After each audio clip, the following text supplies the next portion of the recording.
حضرت مثنیٰ کی شہادت کے بعد حضرت سعد تمام لشکر کے ساتھ شہر صراف میں مقیم ہو گئے۔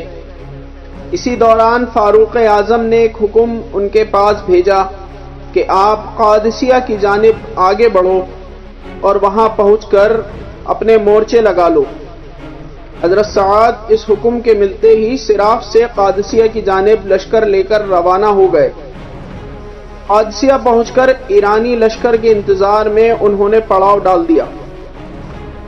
دارالسلطنت ایران میں بھی یہ خبر پہنچ گئی تھی کہ قادسیہ میں مسلمانی لشکر کا قیام ہو چکا ہے اور فرات وغیرہ کا درمیانی علاقہ مسلمانوں نے اپنے قبضے میں لے لیا ہے۔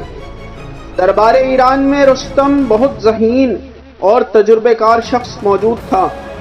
اس کی رائے آخر تک یہی رہی کہ عربوں کو ان کے حال پر آزاد چھوڑ دیا جائے اور جہاں تک ممکن ہو اس جنگ کو ٹال دیا جائے، لیکن ایرانی شہنشاہ کا سوچنا ایسا بالکل نہیں تھا۔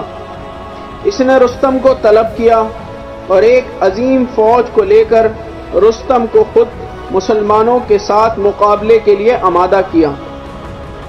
اس لیے مجبوراً رستم کو مدائن سے روانہ ہونا پڑا اور اس نے مقام ثبات میں جا کر قیام کر لیا اور ملک کے ہر حصے میں فوجوں کو بلاوا بھیج دیا۔ افواج آ کر جمع ہونی شروع ہو گئی، یہاں تک کہ 1.5 لاکھ ایرانی لشکر جمع ہو گیا جو ہر طرح کے جنگی ساز و سامان اور مسلمانوں سے لڑائی کے جوش میں ڈوبا ہوا تھا۔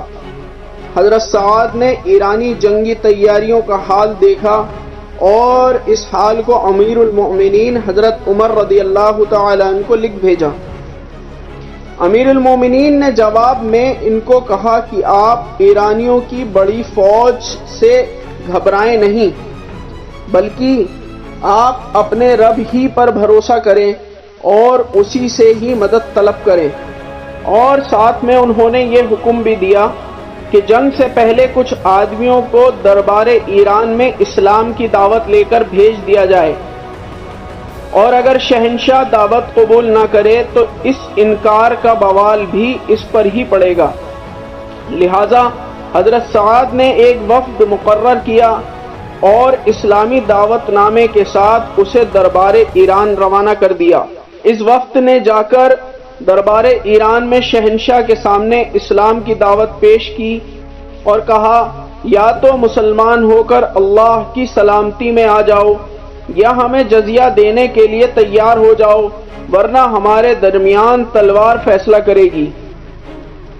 یہ بات سن کر شہنشاہ اپنے آپے سے باہر ہو گیا اور کہا، اگر سفیر کو قتل کرنا جائز ہوتا تو میں تمہیں ابھی قتل کر دیتا، اور اسلامی دعوت نامے سے انکار کر دیا اور جنگ پر آمادہ ہو گیا۔ اور فوراً رستم کو یہ پیغام بھیجا کہ جلد سے جلد اس جنگ کو جیت کر مسلمانوں کو یہاں سے نکال باہر کرے، مگر رستم اس جنگ کو ٹالنا چاہتا تھا، اس لیے اس نے مدائن سے قادسیہ پہنچنے میں 6 مہینے صرف کر دیے۔ پیچھے سے رستم کی امداد کے لیے شہنشاہ نے اور سردار فوج کے ساتھ روانہ کر دیے۔ رستم نے مدائن میں تیاری شروع کر دی۔ 60,000 کی فوج کا بڑا حصہ لشکر کے بیچ میں رستم نے اپنے ساتھ رکھا اور 100 جنگی ہاتھی بھی اپنے ساتھ لشکر میں شامل کیے۔ جالینوس کو 40,000 کا لشکر دیا گیا جو سب سے آگے کی طرف تھا۔ پیچھے کی جانب 20,000 کا لشکر مقیم تھا۔ دائیں اور بائیں جانب 30,000 کا لشکر اور موجود تھا۔ اس طرح ایرانی لشکر کی تعداد کل 1,80,000 تک پہنچ گئی تھی۔ اس کے بعد رستم نے اسلامی لشکر سے سفیر طلب کیے، جن سے اس نے پوچھا کہ تم ہمیں کتنی مدت اور دے سکتے ہو؟ اسلامی سفیر نے کہا کہ آج سے 3 روز اور یہ سن کر رستم خاموش ہو گیا اور اسلامی سفیر واپس آ گئے۔ اس کے بعد رستم نے اپنی فوج کو مقابلے کے لیے تیاری کا حکم دے دیا۔ ادھر حضرت سعد عرق النساء کے درد میں مبتلا تھے، جس میں وہ چل پھر بھی نہیں سکتے تھے۔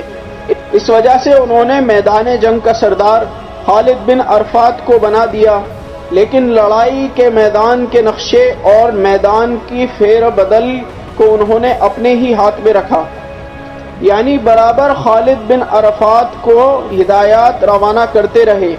ایرانی لشکر کی تیاری سن کر اسلامی لشکر بھی تیاری میں مشغول ہو گیا۔ دونوں لشکروں کے بیچ ایک نہر جاری تھی جس پر رستم کے حکم سے جلد ہی پل بنا دیا گیا، اور رستم اپنے بڑے لشکر کے ساتھ پل پار کر کے اسلامی لشکر کی طرف آ گیا۔ جنگ کے لیے صف بندی شروع ہو گئی۔ قاریوں نے سورہ انفال کی تلاوت سے اسلامی لشکر میں ایک نیا جوش پیدا کر دیا۔ اب دونوں فوجیں ایک دوسرے کے بالمقابل صفیں باندھ کر کھڑی ہو گئیں۔ سب سے پہلے ایران کی طرف سے ہرماز نامی ایک شہزادہ میدان میں نکلا۔ یہ ایران کے مشہور پہلوانوں میں تھا۔ اس کے مقابلے کے لیے حضرت غالب بن عبداللہ اسلامی لشکر سے نکلے۔ حضرت غالب نے جاتے ہی اس پر قابو پا لیا اور اسے گرفتار کر لیا۔ اس کے بعد ایک اور شخص ایرانی فوج سے نکلا جس کے مقابلے کو حضرت عاصم سامنے آ گئے۔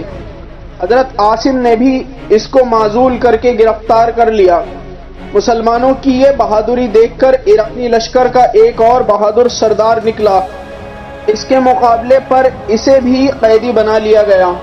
ایک کے بعد ایک اپنے سرداروں کو گرفتار ہوتے دیکھ کر رستم نے فوراً مغلوبہ جنگ شروع کر دی اور سب سے پہلے ہاتھیوں سے حملہ کیا۔